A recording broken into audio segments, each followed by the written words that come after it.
Hello and welcome back to Not Your Average Housewife. I'm your host Mel, and today I have a very, very, very special guest with me. Not only has he been on his DJ mixing journey the same length of time as me, we've actually been on this journey together. So we got our first controller together about 12, 13 months ago now. Yes. And we've seen each other fail, mainly me. We've seen each other rise. And it's just been really, really lovely to have somebody to share this journey with. So thank you, Anne, for joining me today. No problems at all. So 12 months. So that's 12 months. It's gone quick. We've been at this game now. It's been good. It has been good. It has. And to learn a new life skill at this age. Definitely. Yeah, it's been so much fun. It's probably been the funnest thing we've ever done. Yeah, it is actually. It really is so much fun. Honestly, cannot recommend it enough. If you're going through a midlife crisis or you want a new hobby, you're a bit later on in life, learn to DJ. Honestly, it's so much fun. It really is. Especially if you have a love of music and you don't have that outgoing life anymore, because obviously you've got kids and commitments and stuff like that. It's good to do. Yeah, and that's what I always say. Like, obviously, we have a 5-year-old child as well. So doing any sort of hobby is so difficult. But you can do this at home. Yeah, exactly. Like you can do it at home with your kids upstairs in bed asleep. It's a no-brainer. It's a no-brainer. It fits every single lifestyle. So even though obviously you're my partner and we have a child together, I still feel like I'm going to find out some stuff that I didn't already know about you. Yeah.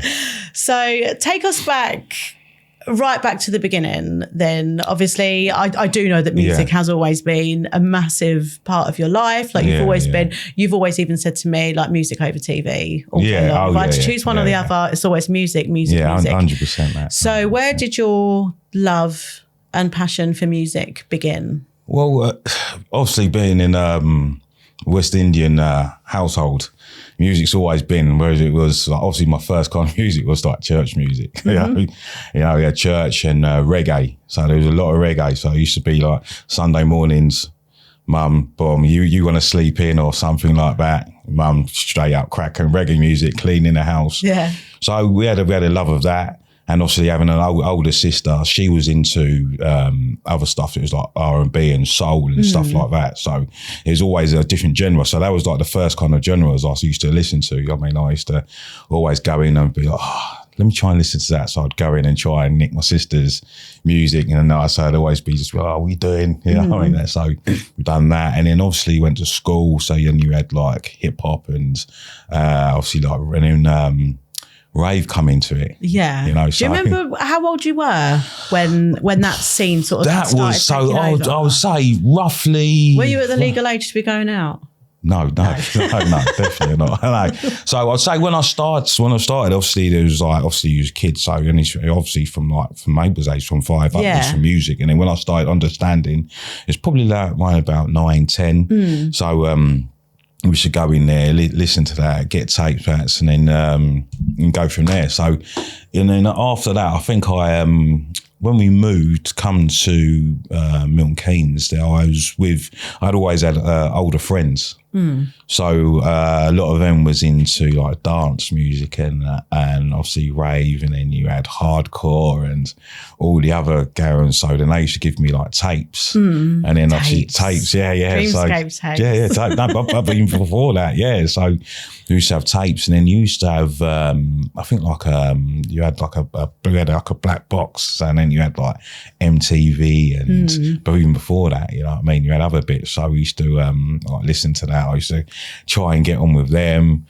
And then my neighbour always used to like make me a tape all the time. So I had like a little, I don't know if you remember, you had like a little cassette player. It was I do. tiny Does the does the cassette thing come up like that? That's and you put right. it in and it goes down, and then That's there's it. big fat buttons across the middle. Yeah, with that's like the one. play, Yeah. rewind. So you had that. So like, my dad, obviously, my dad was a coach. So then he used to play, to have music, and he used to have one of them. So I think he also used to like play a tape or something with his training and everything. So I remember having one of them. And then I had a family member where they passed one down. So I had about 3 of them in the end. So we used to do that.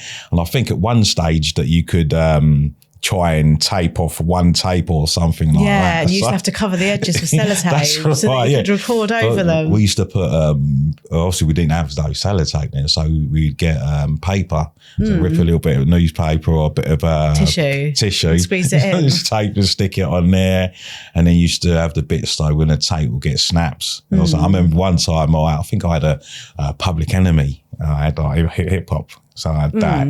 The tape was snaps. So I remember tilling it off, zapping it, twisting it, and then like turning it together, and then having to remember what part of the tune where I've got to stop it and then like fast forward it a little bit forward to play. So, how times have changed. I know. How they've changed. It's mad. This generation of kids will never understand. Well, that's they'll never thing. get it. It's funny because like I remember do you remember my Golf? The golf car, I had the Golf. Remember the black car? I thought you were talking about the sport then. No. I thought you were play golf. No, remember my Golf? My Golf had, I remember having to try and put Mabel's car seat in it. Yeah. So I remember that had a...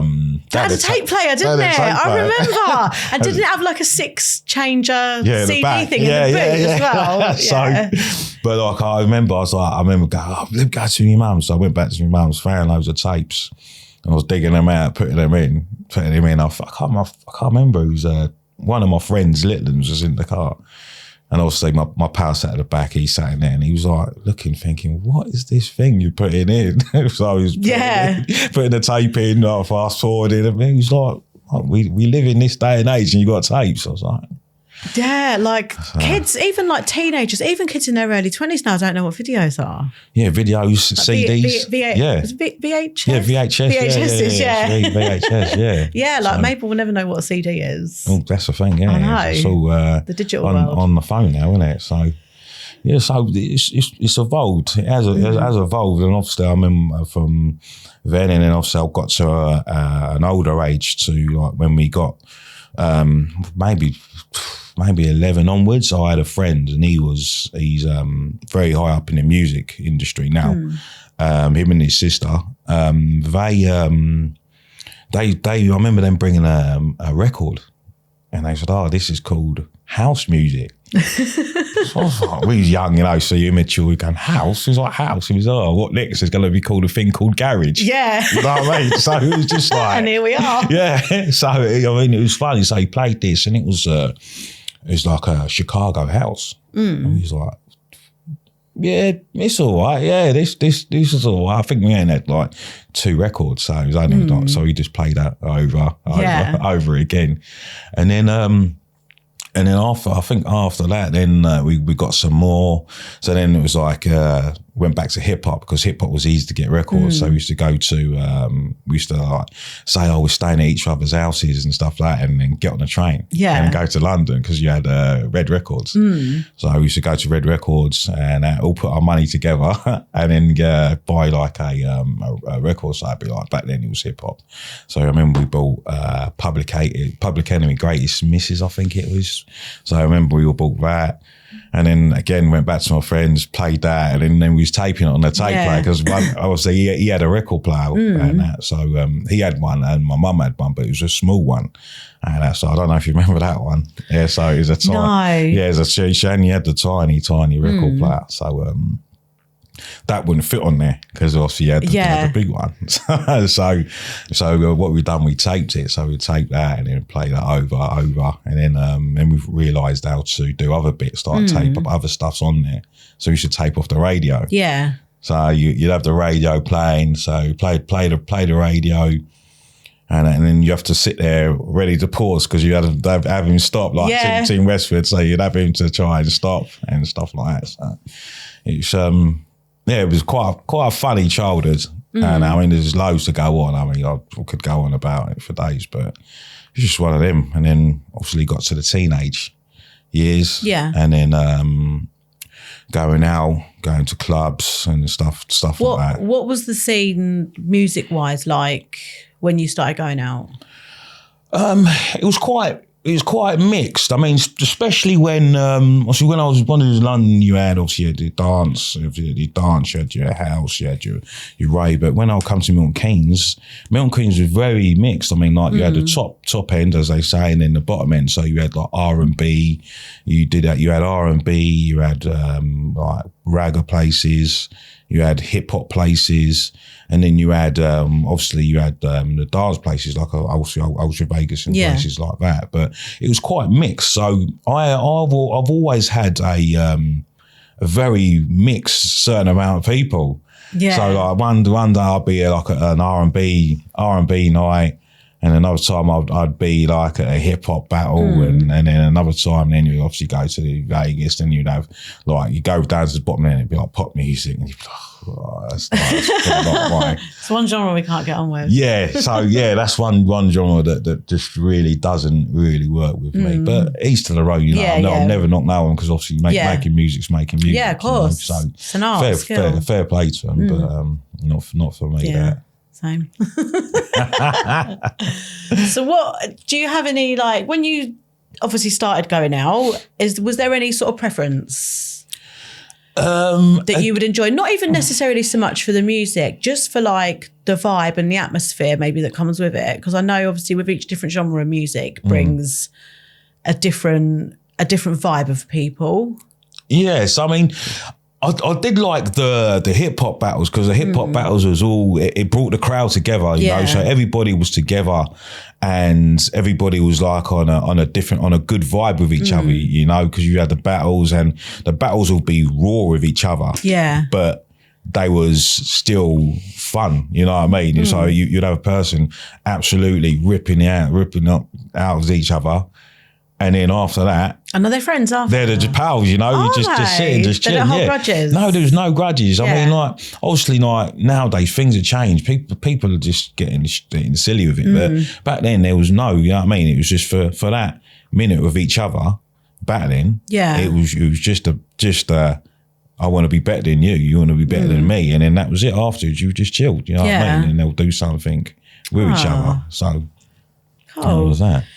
So before we purchased the controller, what, about 13 months ago, I remember you saying that you'd had a little dabble in mixing before then. So when was that? How many years, how many decades ago was that? So that there, I would say maybe 12 I was. I was 12. I was 12 because I was still in school then. And I remember like my friends then, I was knocking about with, they was all like anything from 18 to maybe 25. Yeah. So I remember I used to go there, and my friend, Mark Hennon, he was a very good DJ. He still is a very good DJ. He was, he played, so he was like, him and there was like 3 others. They was the only ones what done DJing. So he had a pair of SoundLab belt drive decks. So I was like, he was like, I'm getting. I was thinking, I wouldn't mind trying some of that. So I think I bought them off him. I think I bought them off him for maybe £100, maybe £100, something like that. But that would have been silly money back then. Back then it was a lot. Back then it was a lot of money, so I had to do a lot of dodgy things in school, you know what I mean, to get the money and then get that in. But I remember jamming that in, and I remember my mum saying, "What's that, boy? What's that, boy? What you bring that in there for?" You know, now she goes on and so she's like, so I was like, she goes, "You best not be loud than I this." Yeah, right. So I've done that, and then we had a neighbour across the road. He was into his music as well, so he goes, "Oh yeah, I'll help you." So he's give me these the old-fashioned Wolfdown speakers, what I've still got to this day. Yeah. Are they the ones at your mum's? Yeah. So he's giving me them, so I've done that. Crack that, it's gone boom, boom, boom. My mum's like, upstairs. What are you doing? So I had to turn it down. So it was always like, as soon as she went to work, it would just like whack that up. So doing the mixing is probably absolutely terrible, because obviously back then you couldn't record, because I didn't have nothing to record, so I couldn't get it back. So it was there. And back then I was really into hard house. I liked hard house, so I had a lot of Tone to Defeat, obviously soul. So it was just that. But again, records weren't cheap, you know. So I used to go to a place in Wolverton, which Richie Long had, and Glenn Woods. So I used to go there and get flyers and get records. But it was only like every hour. So I think in the end, I only probably had about 20, maybe 30 records. Yeah. And then when I got a little bit older, maybe I probably had about 60 records, but that was it. It was just too expensive, and I weren't working, I weren't thinking, so I weren't really getting on with it. So I end up selling it. So it was only a very short spell of actually mixing on that. So and then that was it. I was like, mixing's not really for me. You know, I'm more of a dancer. Yeah. I think I was. You know, back then I was drinking as well, and I drinking and getting out. So I must have thought, I'm just a dancer. You know. And then how have you found it now? So obviously having all that times break, but still really being really into your music and going out. And obviously between us, we've got a lot of friends that are DJs before we'd even considered doing it. Yeah. So how have you found starting it now, like in your 40s, later on in life? You know what? Is it what you expected it to be? Well, the funny thing is, I remember you saying, You always been random. You always random. And I remember we sitting there, he's like, guess what I thought? No, you said, I'm doing a DJ course. So I remember watching the film. Oh, yeah, because I did the course before I got the text. Yeah. So I remember was like, you never said you want to be a DJ in your life. So I remember looking at it thinking, this girl's mental. What is she on now? And I'm just thinking to myself in my head, watching the film, thinking, this girl's just mad. She's mad. And I was like, all right, cool, babes, all right. And then that was it. I don't know what he'd done, and then I just left you to it, and then that was it. And I think maybe like a year later, he was like, it was about 2 years after that. So I remember you saying, I bought something. I think you'll like this one. And I was like, all right, cool. So I said, how much, what you spent, how much you spent? And you was like, I was like, no, it's only. So I was like, all right, cool. And he said, I've got a controller. So I was like, what? So I was thinking, what have you got that for? So here's me being, so I was like, you're only going to have that and it's going to be gone, or it's just going to be collecting dust. I remember you saying this could be one of the dumbest things you bought. That'll be on Marketplace in 4 weeks' time, and you'll give it away to someone free. I was like, no, I won't, I promise I won't. I'm going to keep this one. So I remember I'm going to keep this impulse buy. So I remember you, you got it, and I remember you was like, you sat up with me because obviously there's a madhouse in the living room, so I remember you set up in set it up in the bedroom like a couple of teenagers. So I remember you going, and I'm not getting into this. So I was just like, so he's like, I've been having the mix. I've done the mix in front of my mum and done this, and I've been doing that. I was like, all right, cool. So I thought, I'll leave you to it. I thought, he's like, have a go. So I thought, what? I had a little go, and I was like, yeah, it's all right. It's all right. I thought I quite enjoyed that, I quite enjoyed that. And then it got to the stage, it was just like, it was like, right, go on, kids, get to bed, get to bed. And then you got a film to watch. We'll have a little thing. Then it was like that. It was like quiet. Then we started doing it a little bit when the kids would play, and then we'll do that, and then we'll try and shunt them off to the parents, and that shunting off to the nannies and all that, and then that was it. Then we had a mix, and then it was every night, wasn't it? Yeah, it just become our thing. Yeah, it was like every night. We've obviously both really been into like we both love horror films as well. That's like something that again that we really had in common, like when we met. So our thing used to be like when the kids went to bed, like because we don't drink, because we don't really go out, because we've got a 5-year-old, pretty much a baby. There's not really much we could do. So our thing would just be to sit and watch horror. Sit and watch horror films every night. As soon as the kids went to bed, we'd find something, find a horror film to watch. But then it slowly became like as soon as the kids are in bed, Should have a mix. Should have a mix. Get Dex on. Put Dex on. And it was literally every night. Yeah. That every single night and then we did that live. Do you remember? Yeah. And then I remember, you know, going back, sorry, because I remember you. We'd done the live. And I'm not sure if we did the live before we done our first set. I can't remember. Yeah, it was before. It was to kind of practice. Yes, that was right. So we obviously done the live, and that was a disaster. Disaster. I mean, not because of us though, because of them dogs. Bloody dogs. I mean, the kids. I don't know. One kid was one was in bed, so it weren't too bad. But like, that was our main thing. Was like, right, we've got to make sure the kids aren't there so you can get that. Yeah, we didn't realise that the dogs would actually be more hassle. And the dogs just absolutely jumping on the deck. It's turned knocked the camera tripod over. It turned into a comedy show, didn't it? It did. Like a sketch show. Yeah. Like it was planned, but it actually wasn't. Someone's probably got a couple of memes about us. Look at this. terrible mixing couple. You know what I mean? Terrible mixing couple. We'll go through it. On that TikTok. How have you so how have you actually found it then from when we first bought it?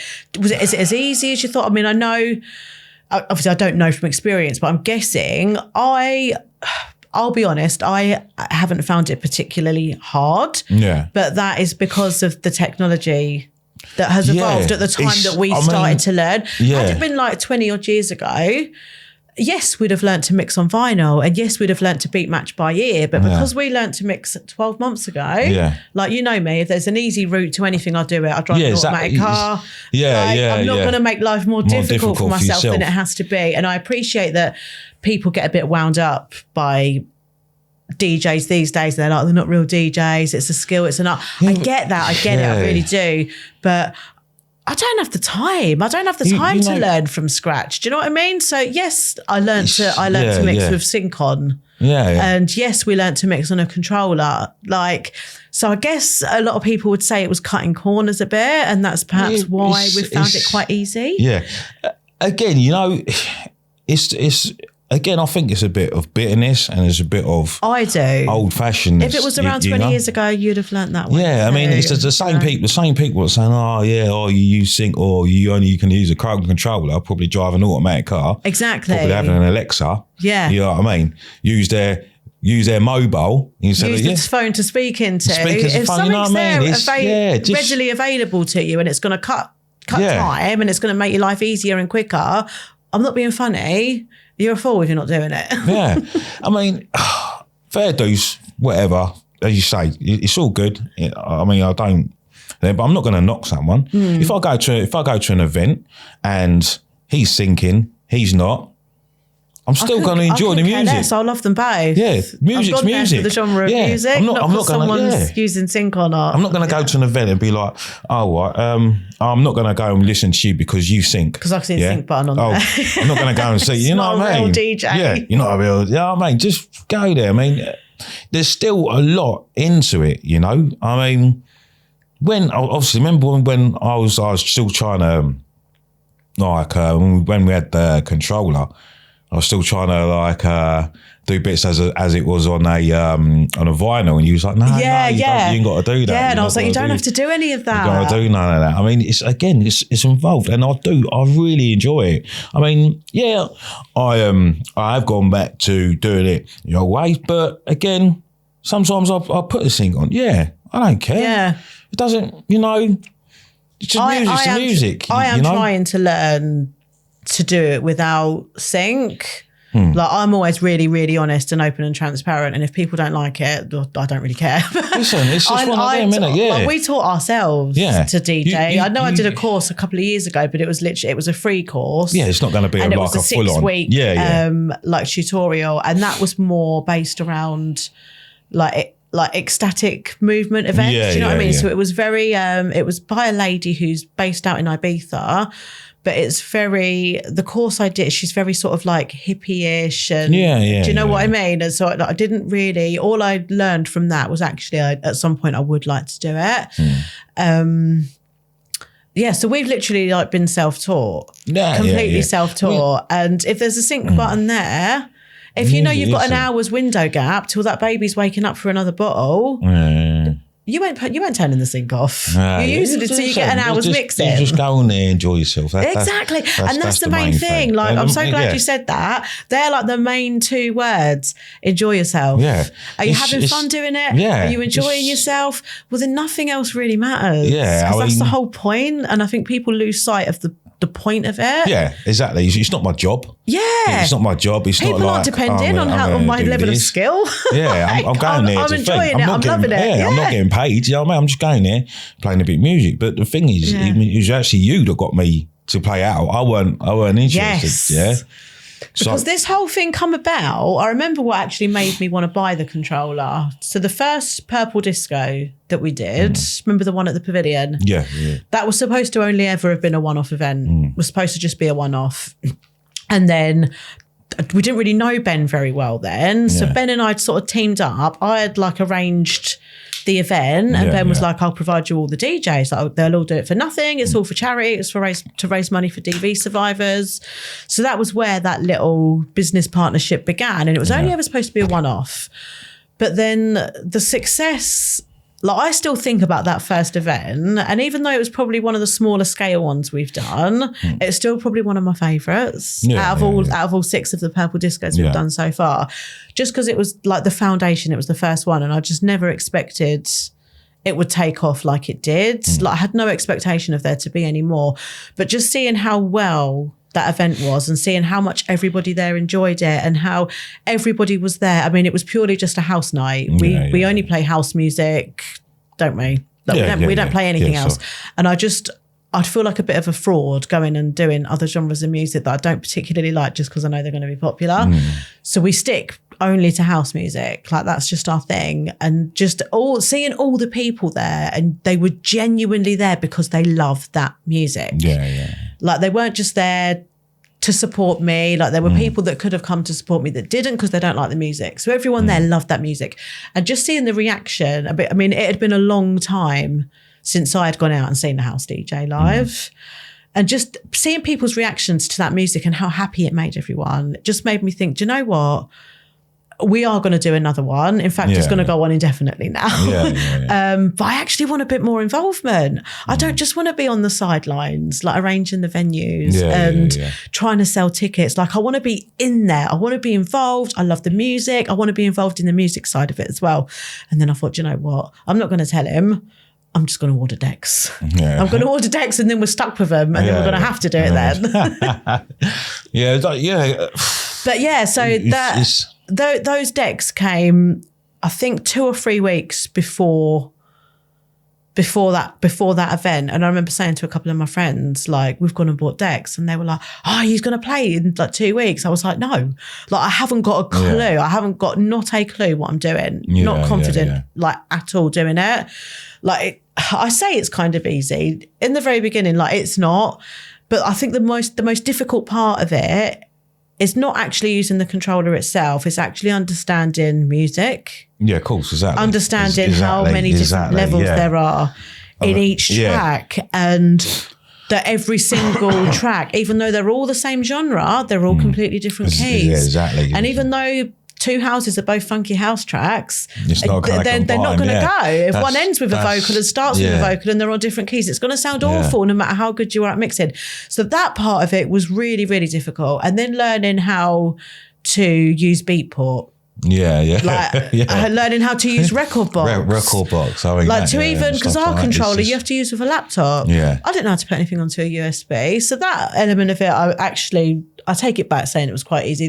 Those bits of it were actually really, really difficult. It's actually, as you say, it is. There's just so many different bits to learn. It's not just learning to mix. That part's the relatively easy part. It's understanding. You say that. It's still a bit, because people say, oh, you just press some buttons. And then you're not. You're really not. I feel like giving someone a set of decks. So go on then. Put that in and press that. And press all the buttons and let's see how it sounds. See how it sounds, exactly. But no, it's... Again, I remember you saying, I was like, nah, we're not playing. I said, I'm not playing. I said, I'll wait a year. I said, let's get this. Was it at the, what if it, September? No, it was Revolution. Yeah, September's event, the last week in September. And I was like, me and you were playing. And you were like, no chance. Yeah. No chance. Like, no, we are. We are.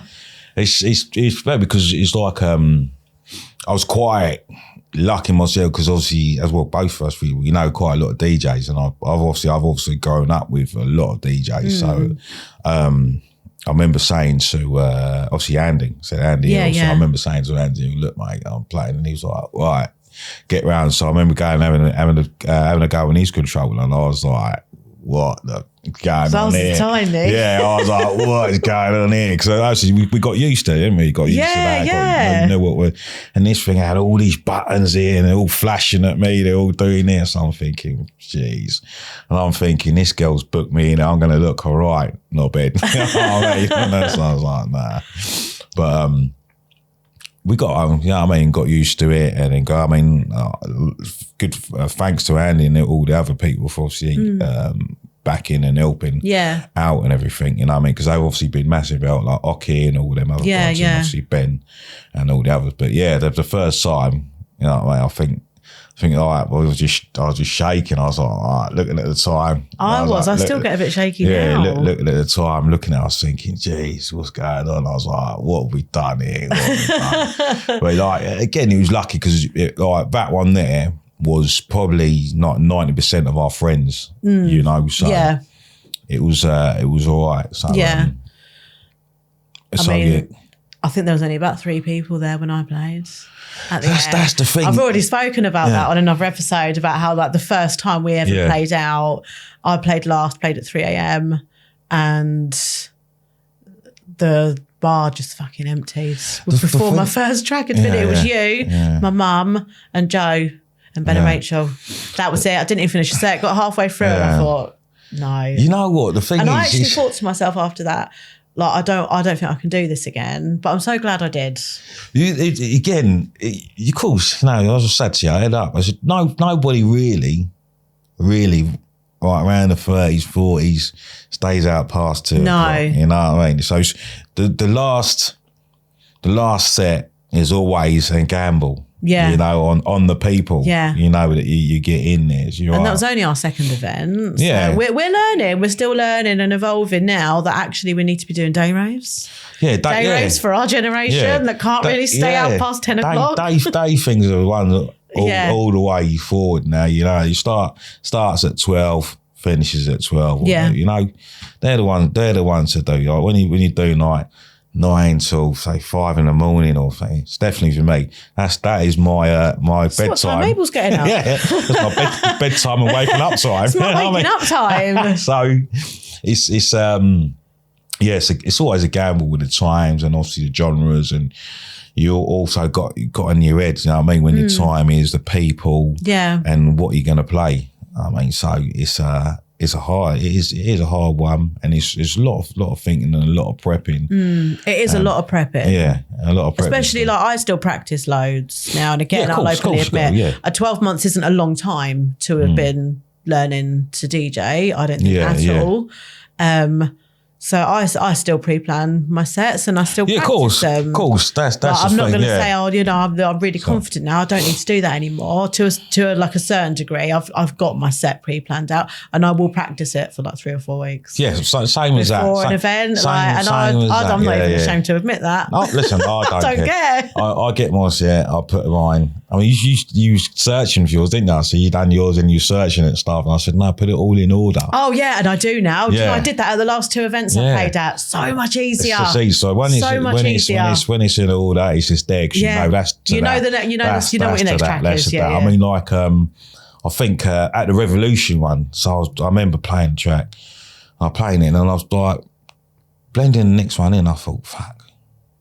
That's not the track. Yeah. And I was like, oh, I remember. Andy, I was like, Andy, come in quick. I was like, that's not the track. What do I do? What do I do? You know what I mean? What do I do? And he was like, yeah, just blend it in. It's all right. It's okay. Just don't panic. That's the thing. Don't panic.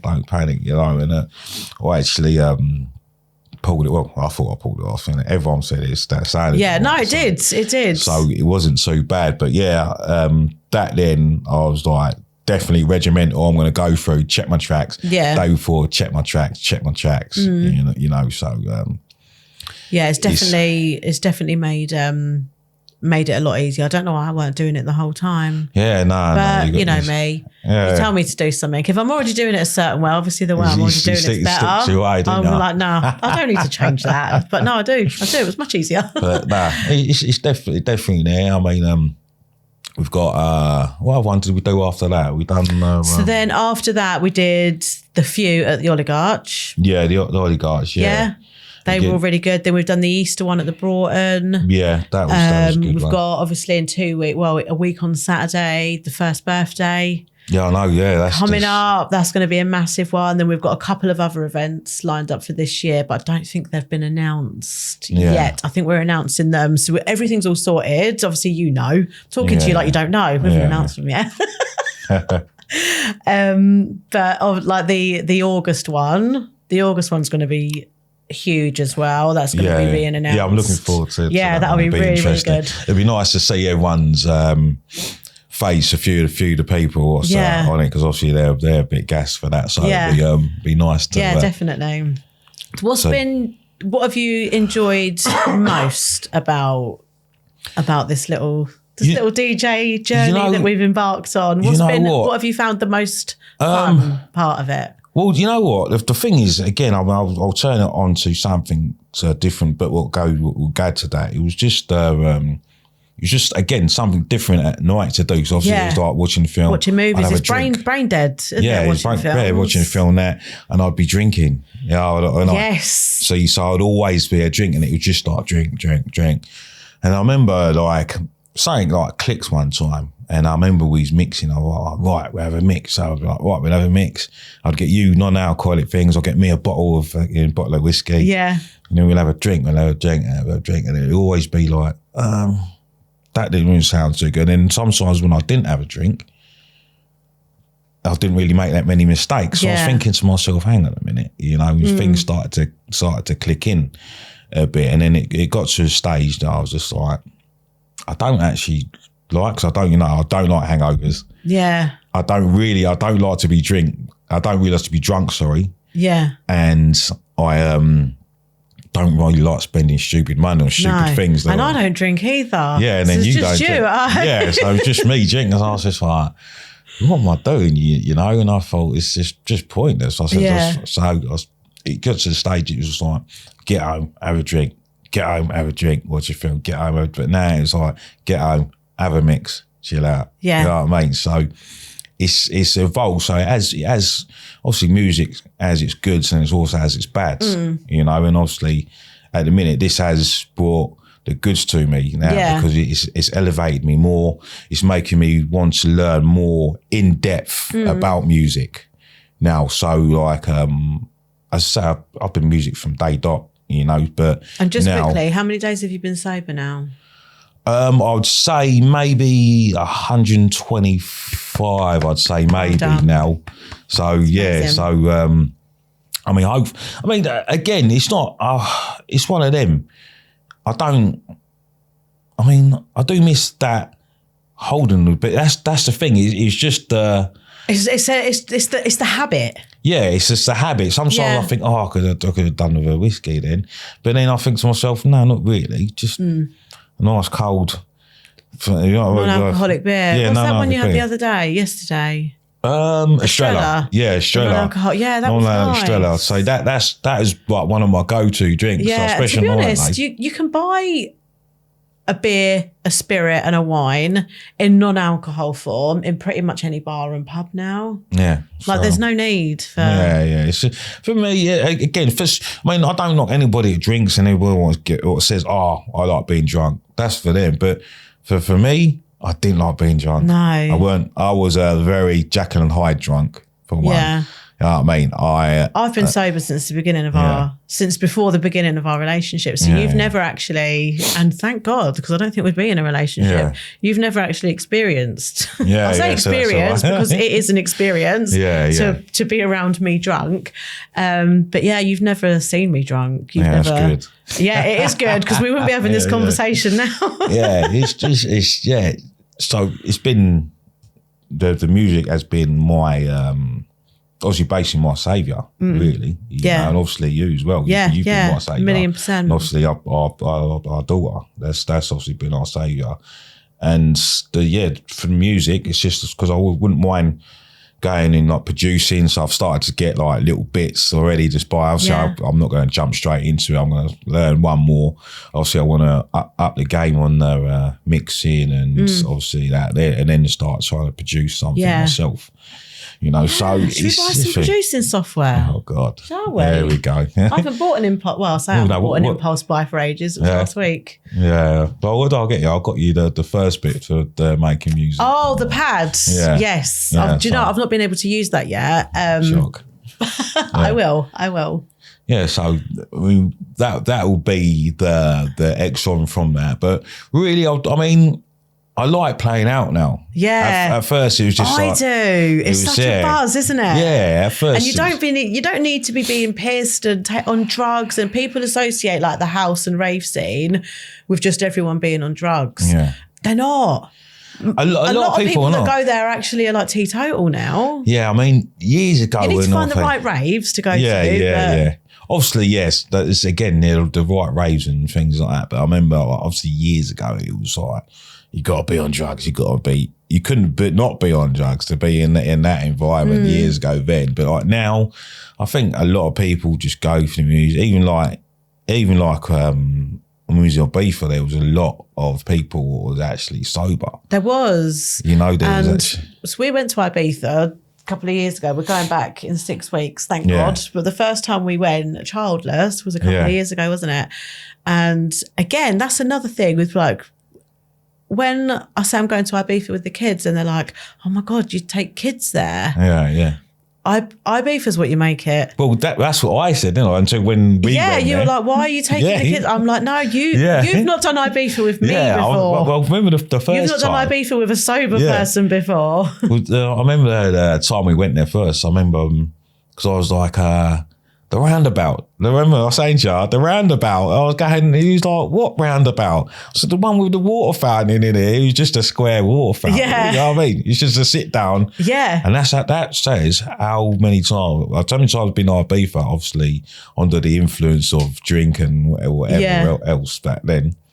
And obviously going to Ibiza sober was... See, completely different side Yeah, a totally different side. I mean, like we went to Fedro, we went to the other bits, and it was a totally different vibe. It was like I see so many people just sober. I mean, like just enjoying the music, dancing. They're there because they love house music. Yeah, they're there because they like nice people. Yeah, and they're not there to get off their face. Yes, some people are.